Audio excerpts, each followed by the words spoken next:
حث على التمسك بكتاب الله وسنة رسوله والدعاء إلى الهدى والدلالة على الخير ابتغاء وجه الله ومرضاته وقربه وثوابه سبحانه وتعالى.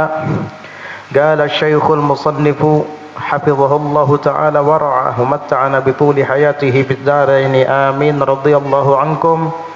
الفصل الثاني في تفضيل كتب السلف على غيرها.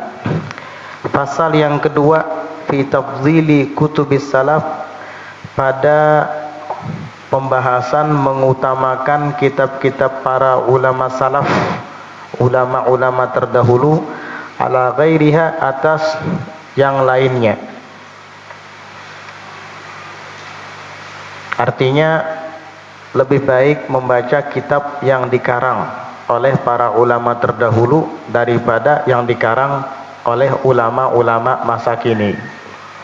Kalau zaman dahulu itu adalah karangan kitab, kalau zaman sekarang mungkin ceramah. Ya, karena orang lebih banyak suka mendengar daripada membaca.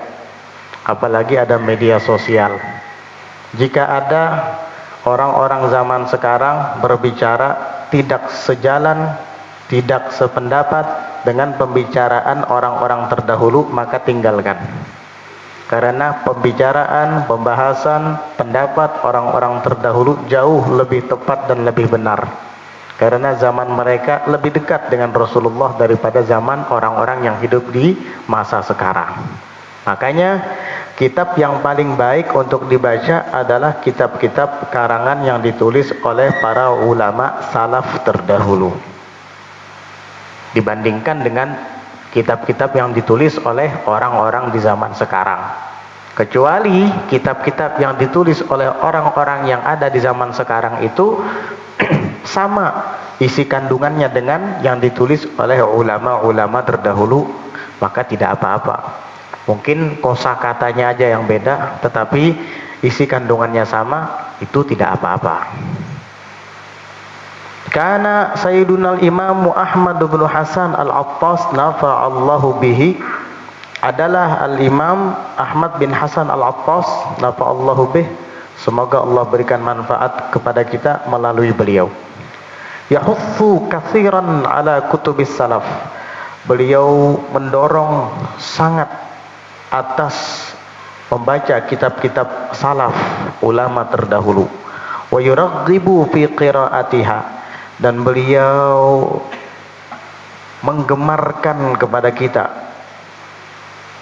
menyemangati fi qiraatiha, di dalam membacanya.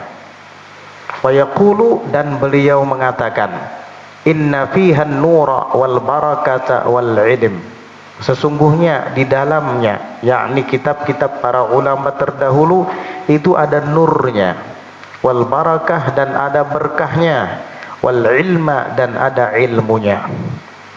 Bukankah ini yang kita cari di dalam pembacaan kitab? Nur, berkah, dan ilmu. Sia-sia kalau kita dapat ilmu tapi nggak ada cahayanya, tidak ada berkahnya.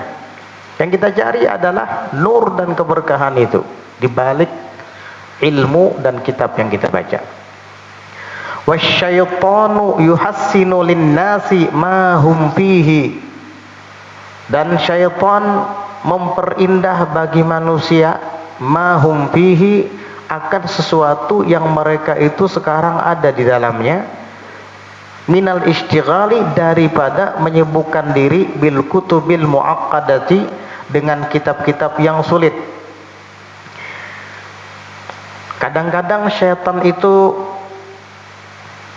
memperindah di mata kita kitab-kitab baru, kitab-kitab yang rumit untuk dimengerti, sehingga liyasrifahum, agar syaitan itu memalingkan mereka, yakni manusia, bidzalika, dengan cara itu, yaitu menyibukkan diri dengan kitab-kitab yang sulit, yang rumit, anil khairi wal barakati, daripada kebaikan, wal barakati, dan daripada keberkahan, wa yahrimahum al ilma, dan menghalangi mereka untuk mendapatkan ilmu. Akhirnya gagal kita menuntut ilmu. Kenapa?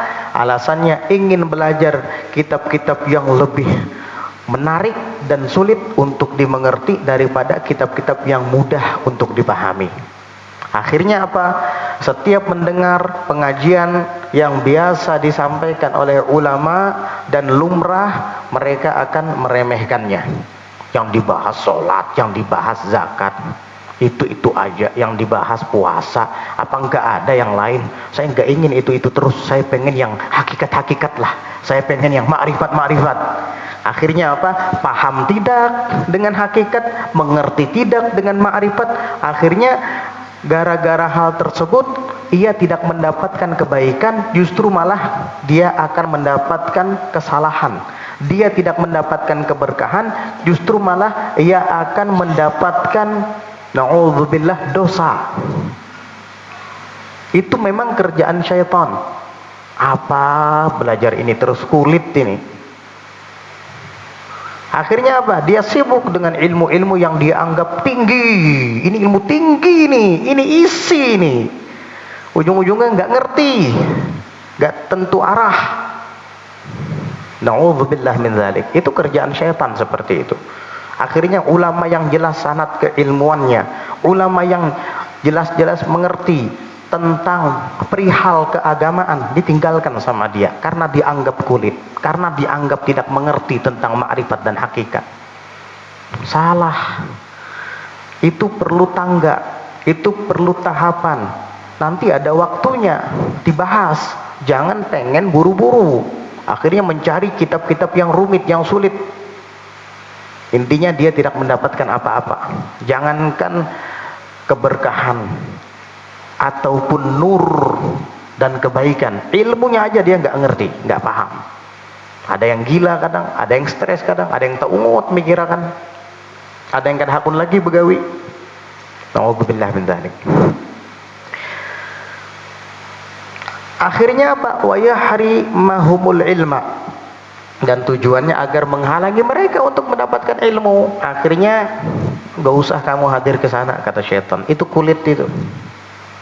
Gak usah dihadiri itu aja yang dibahas, gak ada yang lain. Nah, tujuan syaitan memang supaya kamu tidak mendapatkan ilmu. Inilah Habib Ahmad bin Hasan Al-Attas berbicara bukan dengan nafsunya. Ini ilham. Begitu. Li'annahu ya'lamu annahum idza aqbalu ala kutubis salaf, karena sesungguhnya syaitan itu tahu bahwasanya mereka idza aqbalu ala kutubis salaf, apabila menghadap membaca atas kitab-kitab salaf, yakni menghadap berminat untuk membaca kitab-kitab salaf, ulama terdahulu, hassalul ilma wal amal, pasti mereka akan mendapatkan ilmu dan bisa mengamalkannya. Syaitan tidak mau itu terjadi. Akhirnya diwaswasilah oleh syaitan di dalam hatinya bahwa jangan belajar ilmu kulit-kulit terus. Itu tidak tidak menyelamatkan kamu di akhirat. Sudah sering itu aja dibahas, cari yang lain. Ini ilmu ma'rifat, ilmu hakikat, ilmu mengenal diri, ini itu, mencari nama yang satu dan lain-lain lah. Akhirnya apa? Kamu nggak dapat apa-apa, nihil. Lebih pandai anak sekolah madrasah daripada kamu. Mereka hafal rukun wudu, syarat-syarat wudu. Mereka hafal rukun-rukun sholat, syarat-syarat sahnya sholat, syarat-syarat wajibnya sholat. Mereka hafal sifat 20 yang wajib, 20 yang mustahil, 1 yang jaiz. Mereka tahu tentang 4 sifat yang wajib bagi para rasul, dan 4 sifat yang mustahil bagi para rasul, dan 1 sifat yang jaiz bagi mereka. Jumlah keseluruhan dinamakan sifat 50. Mana ngerti kamu, karena kamu sudah dibius oleh syaitan dengan was-was seperti tadi. Tujuannya memang supaya kamu terhalang daripada ilmu yang jelas, mudah untuk dipelajari lalu diamalkan. Syaitan gak mau kamu mendapatkan ilmu itu, karena kalau kamu mendapatkan ilmu yang mudah dipelajari tadi, lalu kamu mengamalkannya, kamu akan selamat di akhirat, sehingga syaitan tidak punya teman nanti di neraka. Wa kana radhiyallahu anhu yaqul, dan adalah beliau radhiyallahu anhu yaqulu, mengatakan, yakni al-Imam Ahmad bin Hasan, man arada taqadduma fa'alaihi bi kutubil mutaqaddimin, barang siapa yang ingin maju maka hendaknya dia membaca kitab orang-orang terdahulu. Wa man arada ta'akhkhura, dan barang siapa yang ingin mundur fa'alaihi bikutubil mutaakhirin, maka hendaknya dia membaca kitab-kitab orang-orang sekarang. Kalau kamu mau maju dalam keilmuan, baca kitab orang-orang terdahulu. Baca Sahihul Bukhari dan syarahnya, Fathul Bari misalnya, atau baca kitab Minhajut Talibin dan syarah-syarahnya, Mughnil Muhtaj misalnya, atau Tuhfatul Muhtaj, Nihayatul Muhtaj. Baca kitab-kitab hadis ulama terdahulu, fikih ulama terdahulu, tauhid ulama terdahulu, kamu selamat. Ulama terdahulu yang memang betul-betul akidahnya jelas, tauhidnya versi Al-Imam Abul Hasan Al-Asy'ari atau Abul Mansur Al-Maturidi, tasawufnya yang versi Al-Imam Junaid Al-Baghdadi, fikihnya salah satu di antara a'immah yang 4, Hanafi, Maliki, Syafi'i atau Hambali. Selamat kamu. Jangan yang sekarang-sekarang. Hati-hati. Kalau mau merosot pemikirannya, mundur ke belakang, nggak maju-maju, baca buku-buku orang sekarang. Baca apa? Buku-buku orang liberal. Nah, yang mengatakan wanita dan lelaki sama, nggak dibeda-bedakan. Sehingga sebagaimana lelaki diperbolehkan membuka sebahagian tubuhnya, maka wanita juga harus begitu. Masa rambut bagi wanita aurat, bagi laki-laki tidak adil dong. Itu al-musawah namanya itu. Musawah itu menyamakan laki-laki dan perempuan. Terus lagi LGBT, tahu LGBT? Homo, lesbian, seperti yang dilakukan oleh kaum Nabi Lut, yang akhirnya dibinasakan oleh Allah Subhanahu wa taala. Wa ja'alna 'aliyaha safilaha, bahagian bawah bumi diangkat ke atas dan bagian atas diangkat ke bawah, mati semua. Mau diadakan lagi di zaman sekarang dengan upaya dan usahanya macam-macam, mengadakan komunitas LGBT, lesbian, biseksual, gay, biseksual dan transgender. Itu bahasa Inggris itu. Lesbian itu perempuan suka sesama wanita. Gay itu homo, laki-laki suka sesama lelaki. Kemudian biseksual itu sama, mau laki-laki bisa, mau perempuan bisa, ACDC. Kemudian apa lagi? Transgender. Apa transgender itu? Mengganti status dirinya. Laki-laki mau jadi perempuan, perempuan mau jadi laki-laki. Bencong bahasa kasarnya itu. Mau diadakan dan dihidupkan lagi syiar kaum Nabi Lut yang dulu dibinasakan sama Allah SWT. Cari mati itu namanya. Itu mengundang bala dan murka dari Allah Subhanahu wa taala. Nah, itu buku-buku yang kayak gitu tuh dijual zaman sekarang. Mana bib bukunya? Bukan dalam bentuk buku lagi, dalam bentuk Facebook, Instagram dan media sosial. Hati-hati kamu. Kalau dulu memang buku yang dibahas, karena nggak ada HP, nggak ada TV, sehingga bacaan yang diperhatikan. Kalau zaman sekarang orang lebih suka mendengar daripada membaca, sehingga melalui ceramah-ceramah kadang. Na'udzubillah min dzalik. Ini hati-hati di zaman sekarang ini. Kalau mau maju, jangan ikuti yang di zaman sekarang, tapi ikuti ulama-ulama terdahulu. Tapi yang di zaman sekarang, ceramahnya sama dengan ulama-ulama terdahulu, nggak apa-apa, ikuti kamu kalau yang kayak gitu. Yang dimaksud di sini adalah buku-buku yang menyalahi ajaran orang terdahulu, ceramah-ceramah yang tidak sejalan dengan ajaran orang-orang terdahulu. Ini yang kamu hindari, yang dimaksud oleh beliau. Adapun yang sama, ya yang tidak ada perbedaan, cuman mungkin kosakatanya aja, diksi kalimatnya aja yang beda, tapi tujuannya sama, nggak masalah. Jadi kalau kamu ingin maju, ikuti kitab-kitab ulama terdahulu. Saya nggak bisa baca kitab, ya hadiri majelis-majelis ta'lim yang di dalamnya dibacakan kitab-kitab ulama terdahulu. Kamu simak dan kamu dengar dengan baik, lalu kamu amalkan. Selamat kamu sebagaimana orang-orang dahulu selamat. Di zaman dahulu banyak keramat. Di zaman dahulu banyak orang yang meninggal dalam keadaan sujud. Di zaman dahulu banyak orang yang meninggal dalam keadaan membaca Al-Quran. Di zaman dahulu banyak orang yang meninggal dalam keadaan berzikir, husnul khatimah. Banyak ulama-ulama, aulia solehin yang punya karomah. Nah, kamu mau seperti mereka, ikuti ajaran mereka, baca kitab mereka. Jangan ikuti orang-orang zaman sekarang yang menyeleweng daripada mereka. Na'udzubillah min dzalik. Wa qala radhiyallahu anhu, dan berkata radhiyallahu anhu, jarridu al-qira'ata fi kutubis salaf. Jarridu, murnikanlah al-qira'ata dalam membaca fi kutubis salaf, pada kitab-kitab salaf. Jadi kamu luangkan, kosongkan, murnikan waktu untuk membaca kitab-kitab salaf khusus ulama terdahulu tadi. Li'annahum, karena sesungguhnya mereka para ulama salaf terdahulu, jama'u bainal ilmi wal amali wal ikhlas was sidqi. Mereka mengumpulkan, memadukan antara ilmu dan amal. Kitab-kitab mereka itu berisikan ilmu dan berisikan amal.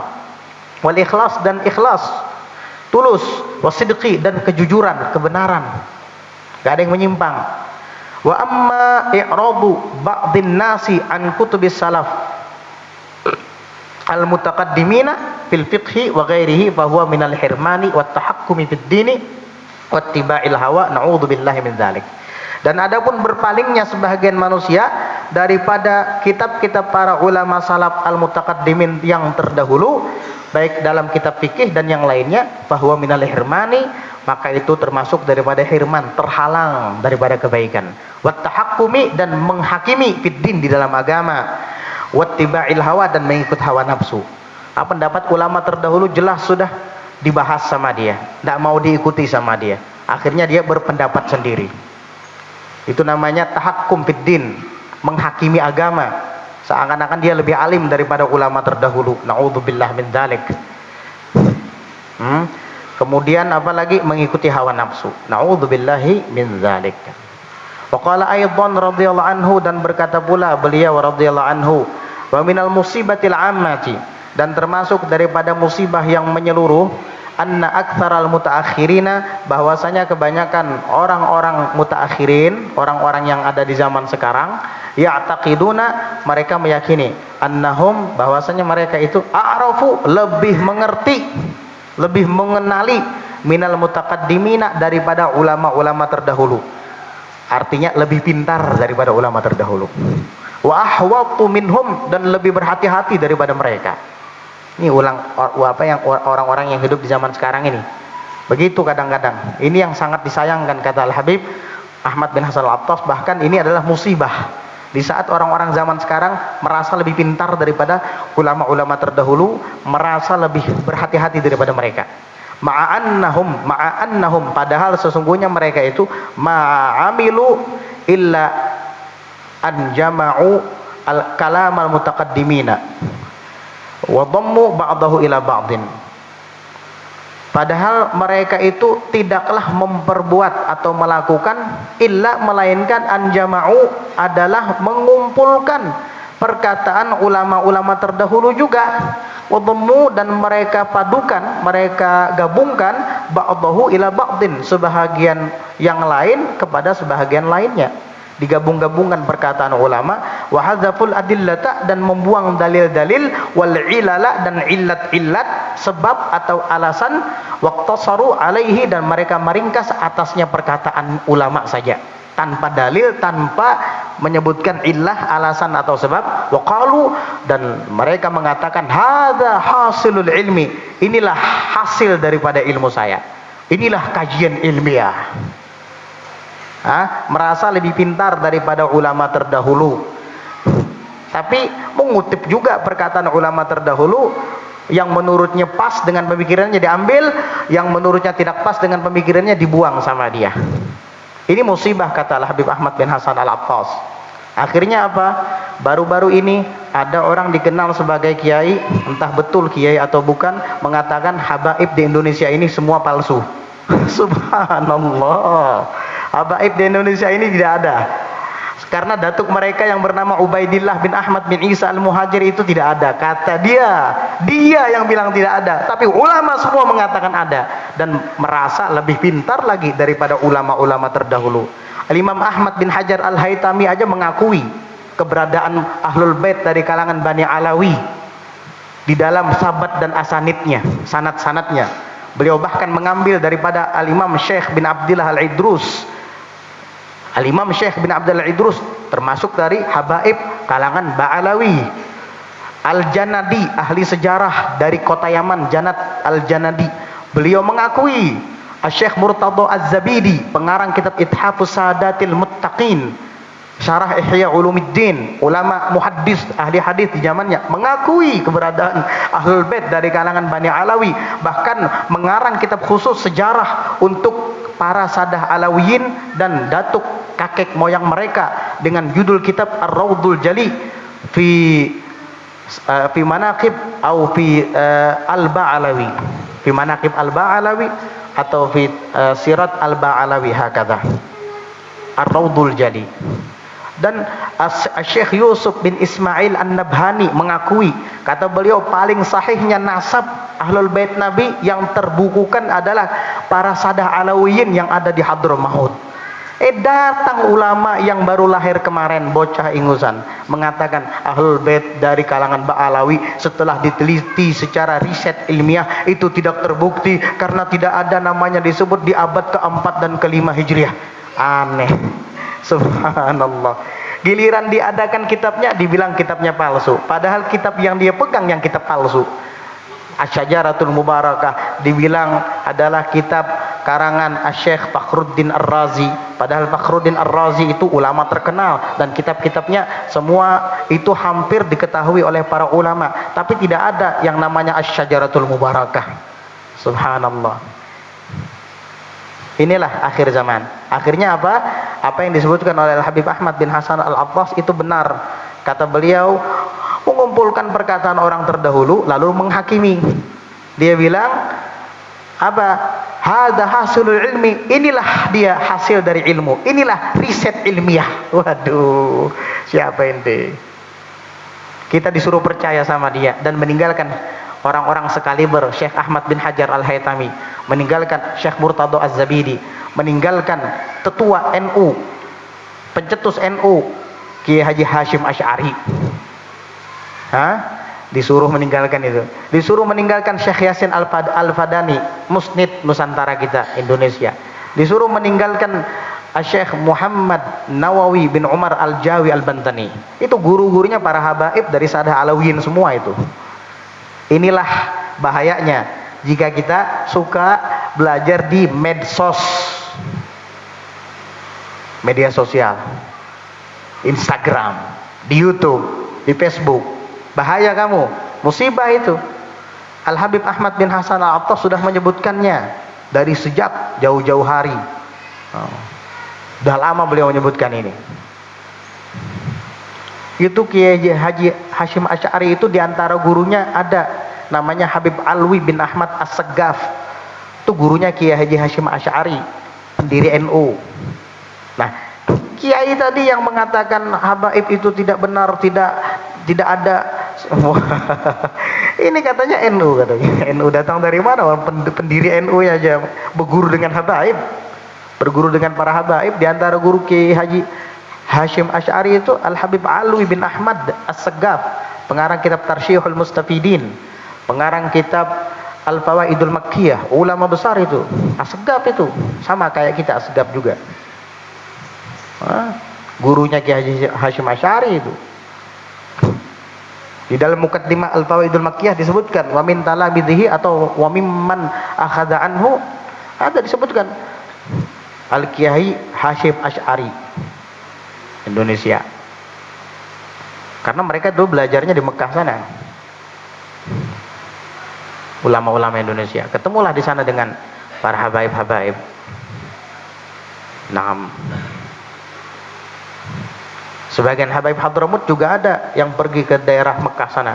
Abahnya Habib Ali Al-Habsyi, Habib Ali kan bin Muhammad bin Husain Al-Habsyi, pengarang Saibul Maulid tuh. Abahnya Habib Muhammad bin Husain itu jadi mufti di Mekah sana dulu.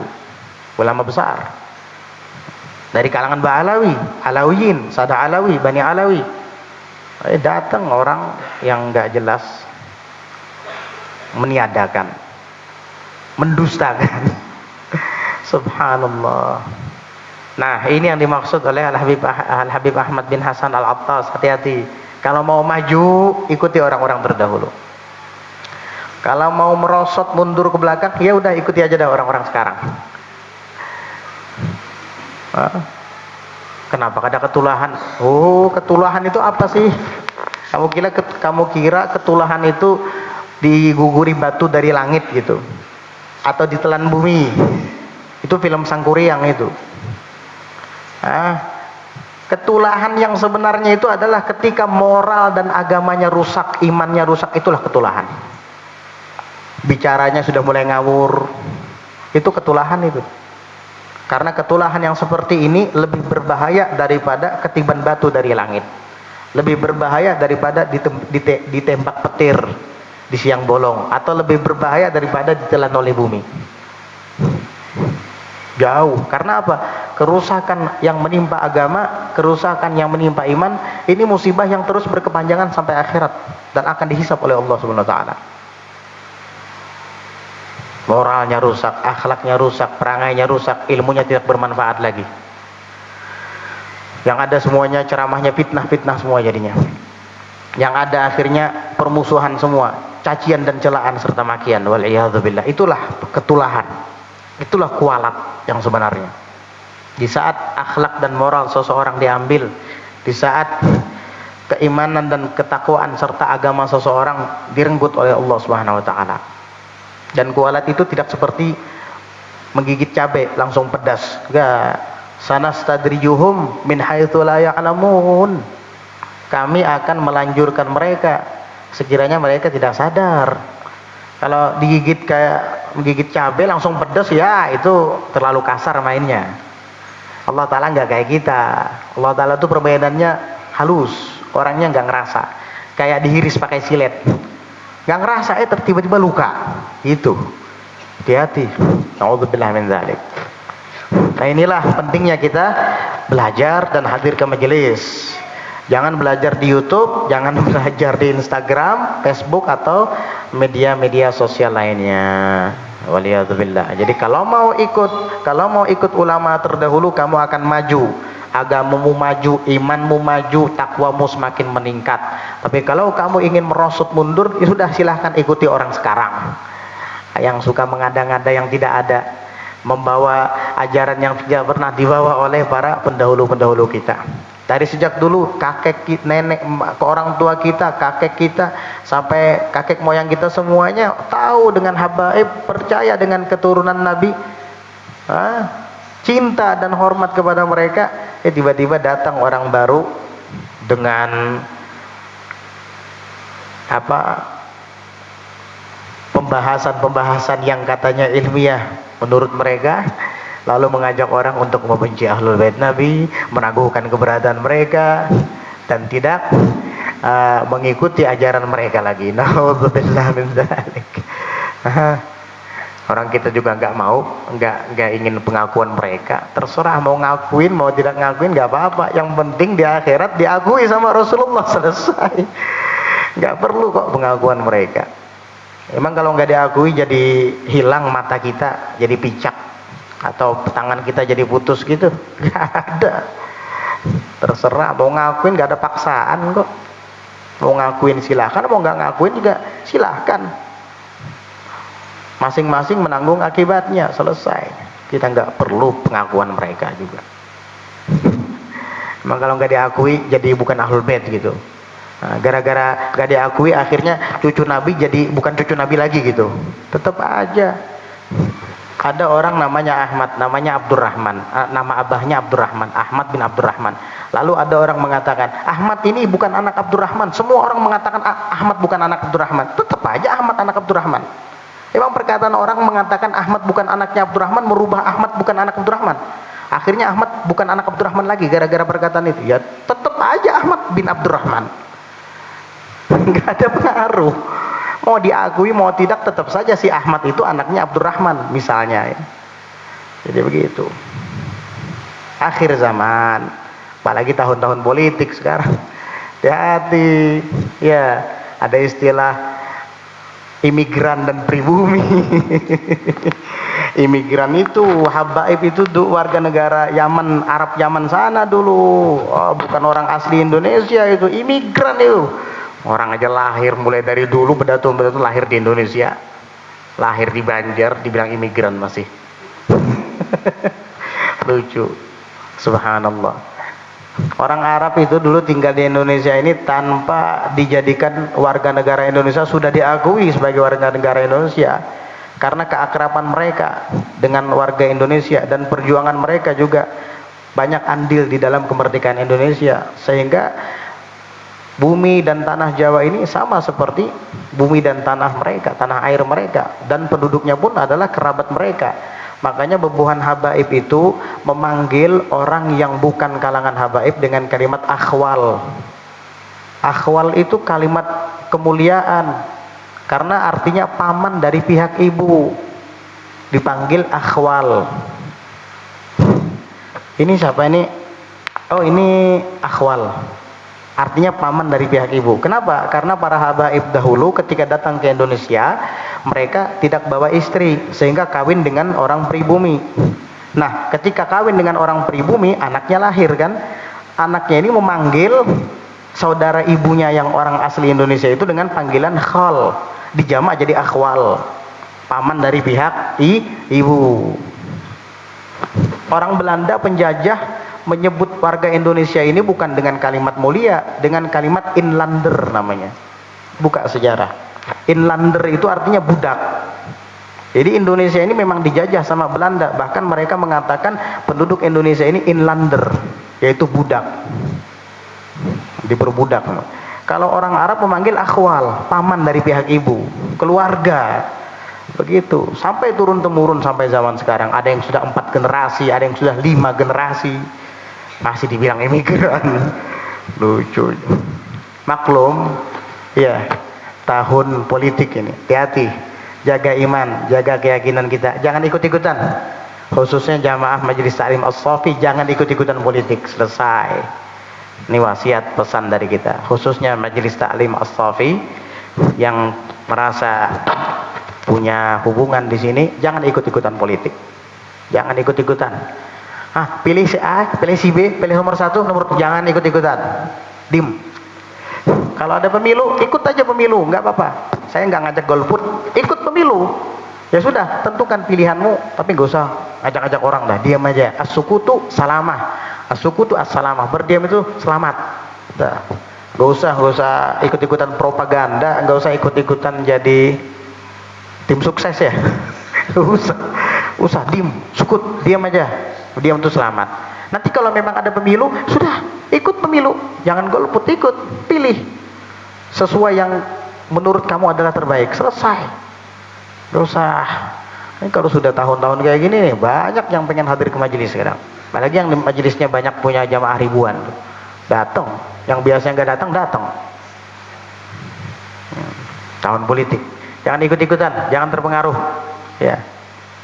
Waqala nafa'allahu bih inna fuqaha al-waqti wa talabatal ilmi ma yanwawna akhdhal ilmi min thalathati asya'a wallahu a'lam bis-shawab. Insyaallah nanti kita akan lanjutkan tentang para fuqaha di zaman sekarang dan para penuntut ilmunya. Mereka itu tidak berniat mengambil ilmu dari 3 macam ini. Apa 3 macam ini? Insyaallah kita akan bahas di pelajaran yang akan datang. Wallahu a'lam bis-shawab. Insyaallah 2 minggu lagi ya, malam Selasa yang akan datang, terus malam Selasanya lagi kita akan adakan haul kakek kita di sini Al Habib Salim bin Ali bin Mihbar bin Abdurrahman bin Taha bin Syekh As-Segaf. Insyaallah malam Selasa, berarti 2 minggu lagi, sekitar tanggal 12 Juni, Senin tanggal 12 Juni malam Selasa, bertepatan 23 Dzulqa'dah. 2 minggu lagi insyaallah. Bagi yang mau ikut akikahan bisa menghubungi Bapak Haji Saifullah Ardi atau Habib Khidir nanti. Mengenai biayanya tanyakan langsung kepada mereka. Ya, mungkin ada yang baru melahirkan anak, baru dapat momongan atau cucu, ya, belum diakikahi, bisa nanti mendaftarkan ke Guru Saifullah Ardi atau Habib Khidir. Yang dagingnya itu insyaallah nanti kita akan bagikan kepada para hadirin dan hadirat yang berhadir di acara haul malam Selasa yang akan 2 minggu yang akan datang nantinya insyaallah. Mudah-mudahan acara kita dilancarkan insyaallah dan kita dijauhkan daripada udzur dan halangan. Amin ya rabbal alamin. Tanggal 12 Juni malam Selasa bertepatan 23 Dzulqa'dah. Dan di sini ada undangan perkawinan, resepsi perkawinan dari Bapak Bahri Nur atau Daeng Bahri Jorong untuk putri beliau yang bernama Farida